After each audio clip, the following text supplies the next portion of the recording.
Hey everybody, it's Rob with R3 Shorts. Here with a part 2 for the update video, which is technically not a part 2 because it's not an update. Basically what happened was in that update video that we did a couple weeks back, which by the way was the last update video in that old studio, I got to a point where I started rambling, and even though I had a bullet list to follow so that I didn't lose myself and lose track of where I was, I just started talking about all the amazing updates from one book to the next, as far as the technical achievements and the quality and the equipment that we were using and how it changed and how my recording techniques changed. And Ruth pointed out to me that that was a technical data dump that didn't qualify as an actual update as far as like news and what you should expect from this channel. So we decided to just cut out that section and create our own, give it its own video. So basically there's no tie-in, there's no smooth transition. I'm just going to start it right now. We are swapping our studio room right here with our guest room across the hall in our home. Ruth is constructing basically a 2.0 version of the R3 Shorts mixing desk. This thing has been amazing, but she's outdone herself. And she's created a 2-floor kind of system, but the mic is going to be up at standing height. The mic will also be surrounded by an amazing insulation shield that one of you anonymously donated via our studio registry through Amazon.com. And we don't know who you are, but thank you so much. We will be using it, and books 6 and beyond will be amazing thanks to you. So all in all, this will help us continue the pattern of the technical achievements and the improvements artistically from project to project, let alone audiobook to audiobook. So if we compare every audiobook next to the others, it's only gone up as far as the quality. Starting with book 1, it was a complete fly by the seat of my pants kind of thing. I had no idea what I was doing. I had never done a project that big before, and it was very, very daunting.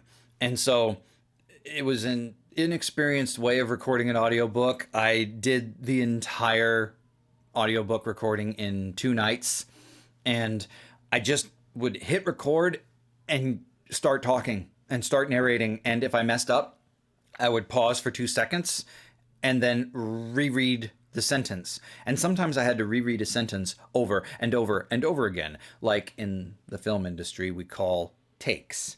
And so I would just do as many takes as I needed to until I got the emotion that I needed, and then keep going. So if you add all the chapters up in Jake's book, The Invasion, it's about 3.5 hours.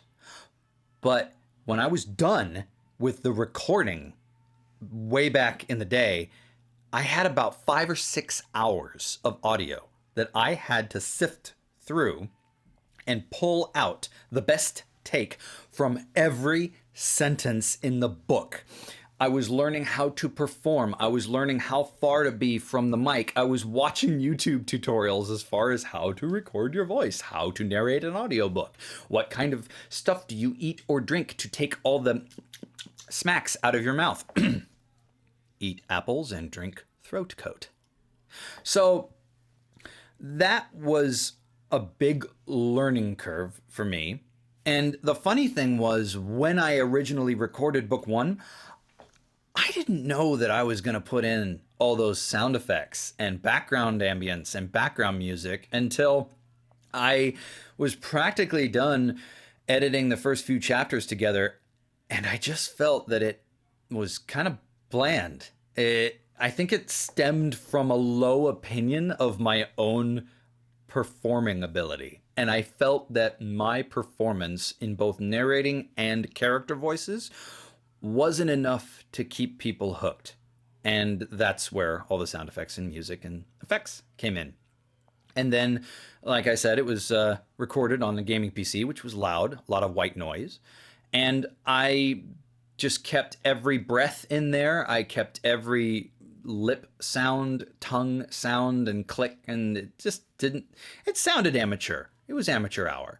And I also didn't realize until later that for all the thought speaking of the Andalites and the Animorphs in Morph, you're technically not breathing because it's in your head, so maybe remove the breathing. In book 2, Rachel's book, I made what I think was a genius decision to only do one take when initially recording, so that when I came back to edit the chapter and put it together, I didn't have to find the perfect take, which took weeks on end, by the way, because I already had it. So if I'm recording and I mess up, stop the audio, stop the recording, go back and record over what I just said until I get it right. And this would save me so much time in the long run. It was still recorded on the noisy gaming PC. We didn't have this iMac yet, and it was on an older mic. So that was really the only improvement that we had between books 1 and 2. But still, it made the difference in the speed at which I was able to crank it out and the ease of the post-production process. Book 3 was where we had a pretty big change. Yes, I messed up with Tobias's morning voice, and I will never do that again. But on the plus side, we got the iMac, and the iMac was just so much quieter than the gaming PC, and it was just a lifesaver as far as quality. And yeah, only up from here. Book 4 was probably single-handedly the biggest boom in quality between 2 consecutive audiobooks. And I mean that for a number of reasons. The first of which being the length of time, because after book 3, we were kind of in a limbo state where we were waiting for word from Scholastic as to whether or not they would grant us audio rights to the audiobooks and work out a deal with us, and everything would be hunky-dory, and that would have been my main job, and we would have been cranking these babies out, and lots of dreams that were then shattered. I'd rather not talk about it, so just go into the previous update videos if you want more information. If you think I'm gonna go into those traumatic memories, you're crazy. So during that period of time when we were waiting, we had the opportunity to create a kind of studio registry, but it's literally called a baby registry on Amazon.com. And we have items for the studio listed every day. So you can go over there and check it out and maybe donate money towards something. And anyway, we had some loyal fans that got some stuff from the registry. They got this amazing mic, and they helped us get some accoutrement for the rail system that Ruth had constructed, and the curtains for soundproofing, big fat pads inside those curtains, foam pads, and just really helped soup up the sound insulation and sound recording quality of the audiobooks while we were waiting for word from Scholastic. And so we were able to do that in the meantime, and also focus our priority on our second child, first baby girl, that was born like a week or a couple of days after the release of book 3. And so we were able to take a little bit of a hiatus while waiting for word from Scholastic, and the word was eventually something we didn't want to hear. And so we just kind of felt that we were going to be forced to stop. But then in a period of about, 6 to 9 months, I went and learned coding and did some other stuff out of state. And when I came back and I was looking for work, I was also researching into laws on copyright infringement and what constitutes that in the virtual space. YouTube and other elements of social media, they're pretty much trailblazers in different levels of copyright law, because things are so easily accessible now, and the way that royalties go and just different methods of publication, it's completely changing the landscape. And so I was able to find not necessarily loopholes, but just things that would protect us if things ever got complicated. And so that gave me new motivation to get back into book 4. We had gotten as far as chapter 8, I think, and released all chapters 1 through 8 as like one sound file before we stopped. And so when we came back to it, I was able to separate all the chapters. And because you guys and girls didn't really know that we were resuming it, I was able to do it in secret and really pour my heart and soul into doing it the best I could. And I came up with a few ways to make it better, namely fading. So in the first 3 audiobooks, despite the white noise of the gaming PC versus the iMac, despite the old mic versus the new mic, despite recording into an open bedroom versus recording into the cushion of a sound curtain behind me and muffling sound, regardless of all that, I was still cutting together just block clips of audio and just fading out the very tip of each kind of like couple of milliseconds to make sure that there was no clicking or jarring sound. But you were hearing most of it, which meant you were hearing a lot of breaths and things like that. And so I decided to fade out each individual sentence and fade into the next individual sentence for a 3-hour audiobook, every single sentence, just so that every gap between each sentence was completely crisp and silent, and there was none of that stuff. And it made it for a much better experience. And the other big thing I did was I made the decision, no more breathing in ThoughtSpeak. I'm going to fade around and cut out every single breath that I hear in the takes during ThoughtSpeak, because it only makes sense. The other thing I did on the topic of ThoughtSpeak was to add a reverse reverb. So in a nutshell, reverse reverb, what I do is I duplicate the track of the initial audio and I reverse it. So that the thing that you would hear, I do that and I put it in reverse.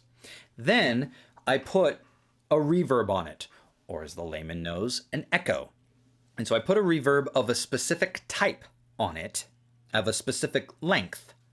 Then I put it back forward again. So the reverb that was hanging off the end of what they were saying will now be leading into what they were saying, which is why you hear a little bit of a tease of a syllable before they say their first word in ThoughtSpeak.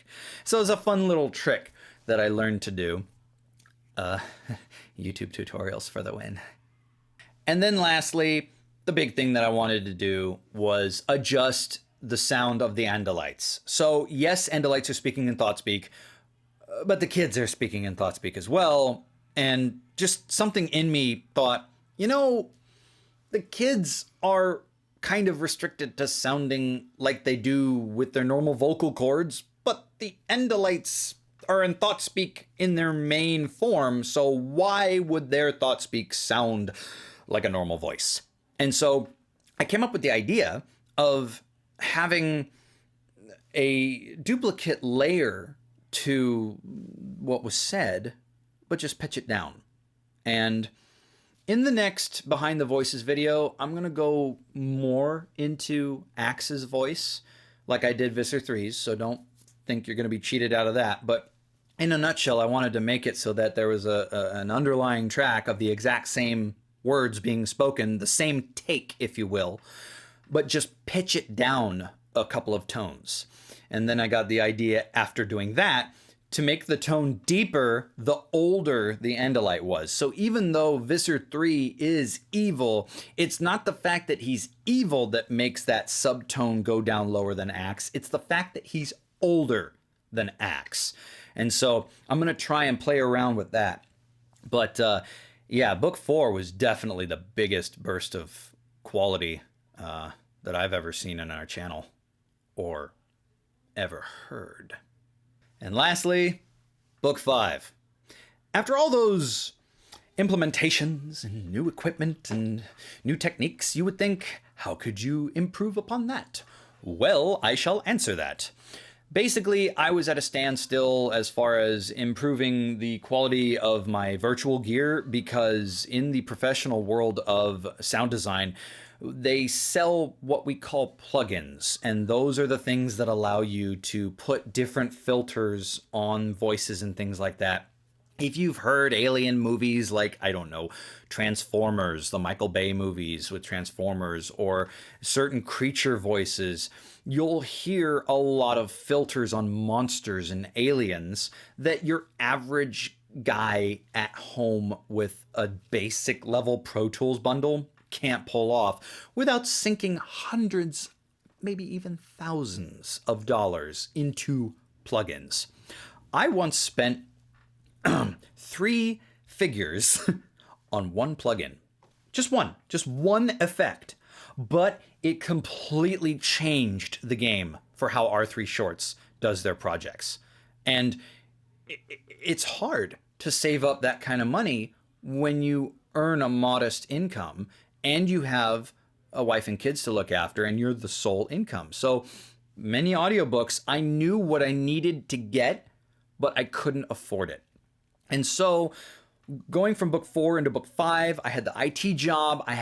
We had more funds to play around with to set aside. And so I decided to sink some money into a set of plugins that would allow me to digitally remove the clicking and the humming and the breathing and the popping of the human mouth while speaking without having to manually delete the entire audio. Because what I was doing before was just manually removing an entire clip and its complete silence to deal with a breath or something like that, or a click.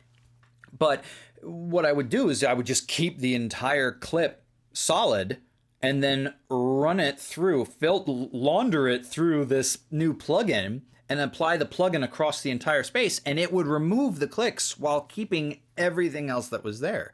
So that became an incredible boon to Marco's book, and I hope you can hear the difference if you go back between even books 4 and 5 and just compare those two. You should hear a lot more mouth clicks in book 4. So that's that. That was basically a rundown of how I feel that we've gotten better with each successive audiobook and each successive project in general as I learn more about recording techniques and stuff. So we're currently finishing up the mixing and editing of the next sea shanty that we're going to be doing, and we're getting ready for pre-production / production and filming of that music video, and it's going to be amazing. And within the next few weeks, I should be starting on book 6, and that will be absolutely phenomenal. So I can't wait to show you guys more information about that in the weeks to come. So until then, this is Rob signing off.